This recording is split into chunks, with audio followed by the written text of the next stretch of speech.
போது நான் யார், எமதுடைய பெயர் என்ன உனக்கு தெரியுமா? நாங்கள் சொன்னா தாம்பா தெரியும். இல்லையே தெரியாது பாப்பா. வெக்கத்தை பாரு, என்ன வெக்கன்னு. எனக்கு போய் என்ன பாப்பா வெக்கம். பொழுதை விடுந்து விட்டது. அப்படியா? ஆமாமா. அப்படி இருந்தாலும் நான் யார், எமதுடைய பெயர் என்ன சொல்லட்டுமா? அடிச்சு விடுவோம்.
அண்ணா, என்னுடைய பெயர் தான் கமலசுந்தரி என்று சொல்லலாம். ஓஹோ, கமலசுந்தரி. உண்மைதான். சரி அண்ணா, இருந்தாலும் கமலசுந்தரி பெற்றெடுத்த மாதாபிதா யாரு சாமி? என்னுடைய பெயர் கமலசுந்தரியாக இருந்துட்டாலும் இந்த சுந்தரி அம்மாவை பெற்ற தெய்வங்கள் யார்? 10 மாதம் 300 நாள் 18,000 தசை வினாடி அங்கத்தில் சுமந்து பெற்ற அப்பேற்பட்ட உள்ளம் யார் தெரியுமா? அண்ணா சொல்லட்டுமா? சொல்கிறேன்.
அம்மா அம்மா என்னை ஈண்டெடுத்த தாய் தந்தைகள் யார் தெரியுமா? யாரும்மா?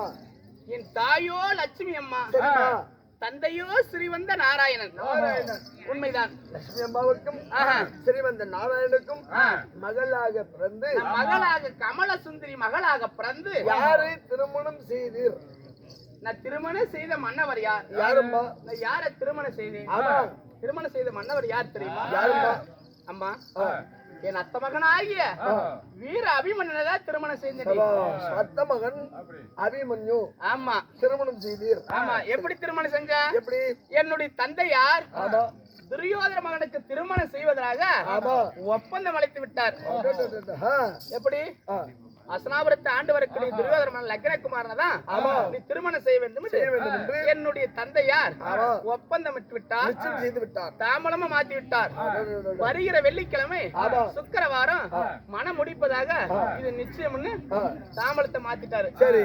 நான் என்ன செஞ்சா? மனசுக்கு பிடிக்கலையே. மனசுக்கு பிடிக்கலையே. ஆமா ஆமா ஆமா. என் தந்தையார் சொன்னார் இல்லையா, ஆமா. மனசுக்கு பிடிக்காதவர் எப்படி கட்டிக்க முடியும்? முடியாது முடியாதுமா. அதனால நாம யாரா வச்சிருக்கிறோம்? யாரு? அத்தை மகன். அத்தன் மகன் அபிமன்னனை ஆமா. திருமணம் செஞ்சுக்கலாம் என்று சரி. உள்ளத்தில் மனக்கோட்டை கட்டிருக்கிறார்.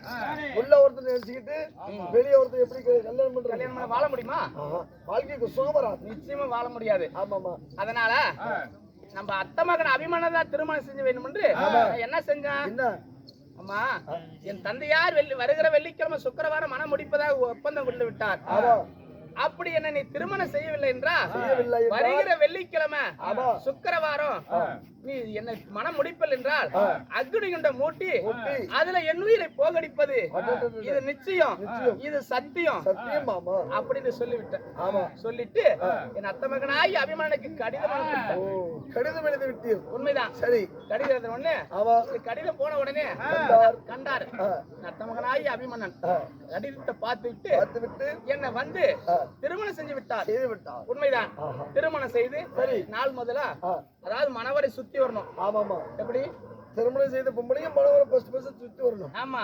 அம்மியை மிதித்து அருங்குதியை கண்டேன். இல்ல அப்படின்னு ஒரு வாட்டி சொல்லணும். அப்படி அருந்ததியை கண்டேன். அது பேர் அருந்ததியா? நான் இதெல்லாம் வரைக்கும் அது யாருன்னு நினைச்சிருந்தேன். சரி. அப்படி மணவரை சுத்துகின்ற போது லக்னகுமாரன் மீது என் காலாகப்பட்டது பற்றுச்சு. கால் பட்டு விட்டது. கால் பற்றுச்சு. சரி. அப்ப என்ன சொன்னாரு என் கணவர்? அவன் எதிரியாளி இருந்தாலும் பங்காளி இருந்தாலும் பகையாளி, எதிராளி இருந்தாலும் நம்மளுக்கு அண்ணன் தம்பி. ஆமாமா. எப்ப அவன் காலாகப்பட்டது அவனை உதர்த்தி விட்டியோ இதுக்கு மேல என்ன செய்யறோம்? வாழவே கூடாது. ஆமாமா. அப்படி என்று என்னை கல் சிறையில் போட்டு விட்டார். கல் சிறையில் போட்டு விட்டார். உண்மைதான். அன்று முதல் இன்று வரை எப்ப திருமணம் செஞ்ச நாள் முதலாவே ஆமாமாமா லக்னகுமாரம் இது கால் பட்டுருச்சு இல்லையா? ஆமா. இதுக்கு மேல என்னோட சேர்ந்து இருக்கவே கூடாது. ஆமாமா. அப்படி என்று அன்றே என்னை கல் சிறையில் போட்டு விட்டார். உண்மைதான். சரிமா. யாரு? என்னுடைய கணவர். கணவர் கல் சிறையில போட்டு விட்டு சென்ற மண்டவர் இப்பதான் கல் சிறையில இருந்து விடுதலை பண்ணி என வரவழைத்திருக்கிறார். ஆமாமா. என்ன காரணமோ ஒன்றும் புரியவில்லை. சரி பார்க்க வேண்டும். புறப்பட போலாம்.